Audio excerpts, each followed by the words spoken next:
live with Tao. Growing in sensitivity. Sensitivity is the beginning or the doorstep to enter the realm created by the awareness, by the being. There are two worlds. One is the world created by the mind, wherein your senses are vulnerable in the absence of awareness. The other is realm created by the being, awareness. But for that, you have to follow the route of sensitivity.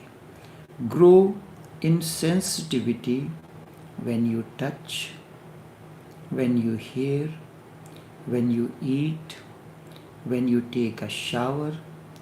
Allow your senses to open. Open means not think but feel. Thinking is when the senses are operating in the outer dimension. That is where the realm of the mind. Because senses are connected, the mind is also another sense, sixth sense. The touch, the ears, the tongue, the eyes, these are all sense organs. And in the realm of the world, any little thing is said, makes you vulnerable, and you interpret it out of your own sleepiness. And when I say grow into sensitivity means when there is a touch. There are 5 outer sense organs, 5 inner sense organs. And one of the prayer of the Upanishad is, which is very relevant, Bhadram karnevi shuduyam devaha Bhadram pashyami aksharabi yajatra. May I hear that which is worth hearing. And what is worth hearing? That comes out, whatever you hear, out of awareness through the instrument of sensitivity. Same way, through the other organs, the taste, taking the shower, the sound, all these, the subtle. And then you are growing into sensitivity. And when you begin to grow in sensitivity, a moment comes in when you are growing into awareness. You are standing under the shower, feel the coolness of the water drops falling on you. Do not think about it. Do not immediately say anything. It is very cool, it is cold, it is good. Say nothing. Do not verbalize, because the moment you verbalized, you miss the feeling. You have gone into the dimension of thinking. The moment words comes in, the mind has begun to function. Verbalizing is the attribute of the mind. Goes on verbalizing things. And in that moment you miss the feeling. The moment words comes in the mind, mind has started its functioning. So do not verbalize, feel the coolness, but do not say it is cool. There is no need to say anything, but our minds are just mad. They go on saying things, something or the other. I remember when I was teaching in the university, there was a lady professor. She would always say things, something or the other, and once she has started, it was very difficult to silence her in any situation. Any little situation, she has to express her opinion. And once she starts, and any word will add fuel to the fire, and she will continue. One day it happens, I was standing in one of the corridors of the university,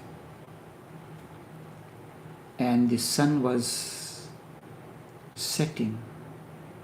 It was evening time. It was tremendously beautiful, and she was standing in the corridor next to me. So I told her, look. She was standing, she was saying something or the other. So when I said, look, such a beautiful sunset, so very reluctantly she conceded to look at the setting of the sun and said, yes, but don't you think that there should be little more purple just on the left? Yes, it is. So yes means yes, it is beautiful. But don't you think that there should be little more purple on the left? It was not a painting. It is a real sunset. Many times things like these come in our life. Life is not a painting. Life is a reality. When you are dealing with a person, it is not like you are writing a novel. It is the actual situation. And at the spur of the moment, whatsoever comes to your mind, you say it, and that is not acceptable. We go on saying things, not even aware of what are we saying. Stop verbalizing, and then you can deepen, then your feelings will deepen. If feelings are deepened, then you can understand the miracles. Then your life, the many miracles will start happening in your life. Things that you could never imagine that it can happen in your life, in your dealings with your spouse, with your friends and family, will ever happen, and you consider these as miracles. So sensitivity to grow in, this is a training. That is why in Bhagavad Gita, the first sutra uses two words. Dharma Kshetra. Dharma is loosely defined as religion. Religion is an erroneous word. Dharma means that which sustains, that which makes you a human being. What defines you as a person is your outer appearance, or your inner understanding defines you. Just by saying that I am a religious person or I am a chef, does it define you? What defines you, what you have understood, and how these are applied in the field of activity. You may say I am a great cook, but when you create a dish, that should speak. That dish that you have created, that is your action or what you have understood. So that which sustains you as a chef is dharma, is the essential quality. That is what religiosity is. The principles, the sensitivity. In being a chef, you have to be very sensitive, have a total understanding of the spices, their proper blending. In the same way in life, when I say dharma, or Bhagavad Gita begins dharma, that which sustains you, that is guided by awareness, that is guided, that is based on your sensitivity, how this will, when you do this, because you are performing a surgery on the person, how much you can do and how much one can bear the pain.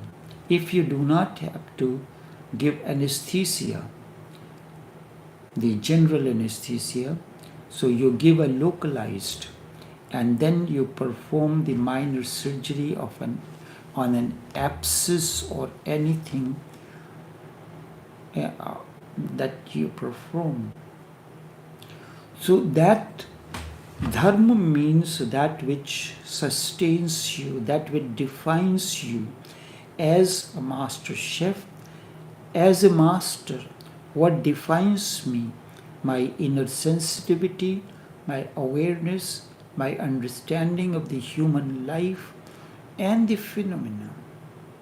How in a particular situation I have to operate. In dealing with you, how I have to operate. With another person on a similar question, I have to operate within his periphery. What is his level of understanding? What is his background? I have to operate in that way. And how to blend the things, the teachings, the understanding into and create a custom-made design or program for that person. When you are cooking something, you are keeping the persons for whom you are cooking, their sensitivity, their taste buds, and so you have to keep in mind. That is, and when this is here, you are adjusting things according to the situation. So that's where what you have the field in the field of sensitivity, religiosity, what you have understood, dharma kshetra, and how you are applying into the field of activity. But when it comes, you express truth anytime, that is not accepted. So you adjust the truth according to the particular situation or circumstances in order to bring about change in that person. So this is the way the training, the transformation takes place. So, but when a person like Bodhidharma comes, he says things straightforward, whether it appeals to you or not. At times the master does that, says things straightforward, whether you like it or not, because truth is never accepted. Jesus said the truth. What happened to him? He was crucified. What he was saying was not wrong. What Salmat alayhi salam, who said that, was truth, and he was killed.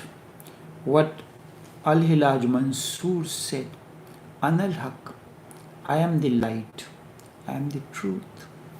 Each person is light and truth. Light because God has created you in His image, and it is said God is light. And when light has created you, it will be light. But Islam does not accept that anybody else, although God has created you in His own image, so would He create a darkness out of Him? In His image is that of light. He will create light alone. An electrical engineer will create something. Will he create a biryani? Because he is an electrical engineer, he will create a product out of his understanding of electrical engineering that he is in. So, when he said Anal Haq, he was killed. So, truth is never accepted. Bodhidharma was not accepted, and he said, I have come here not for you, but for the one who will understand me. And if I have to wait for I will wait for the man that I have come here. For 9 years he remained facing the wall. And then a man named Huining came. So the Dharma Kshetra, that is the field or the realm created by the awareness, and karma, how you, after that transformation, how your actions are. Now I give you example from your own life. If you are dealing with your husband, your children, before the awareness dawned, how was your dealing? How was the final product that you had created? When you talk to your spouse, talk to your friends, talk to your children, and now after you have grown into awareness, or growing into sensitivity, how is the outcome? You used to cook before, now you excelled in the art of cooking. What is the difference? What is the difference? The same item that you used to cook before and now you cook. But the final product is totally different. This is what you have learned. You have grown into sensitivity, proper understanding of the spices, like this is here. Growing into sensitivity means feeling, touching, hearing, smelling, all these things. So when you are dealing with your spouse now, you have grown into sensitivity, so you know, with that understanding, when you are interacting in your day-to-day life, there is a totally different kind of a result. And that result fulfills you, and in that fulfillment you grow according to your own level. You are a grade 10 student, you will be growing into at that level. Someone else, your spouse who is at a different level, he or she will grow in his own way, but there will be a continuous growth in everyone.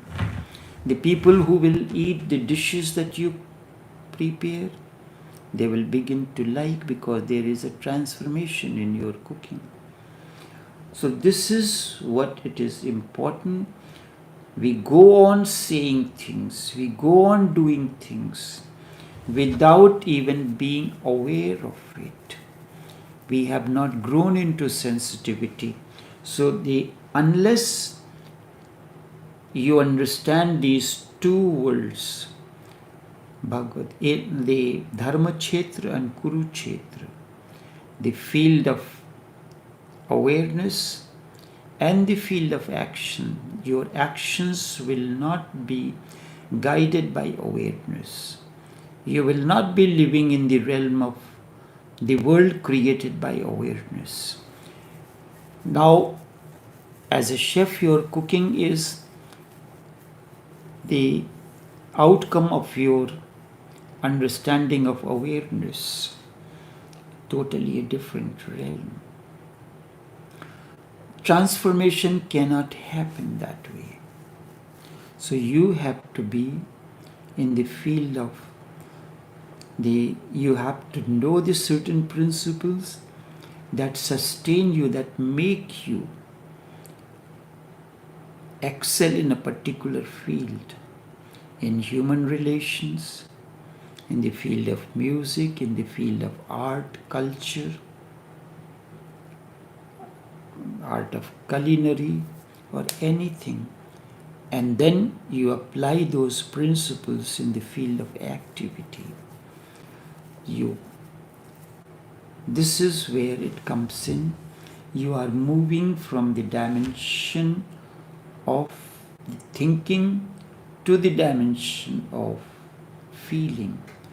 I'll continue this talk step by step, different things in tomorrow's session.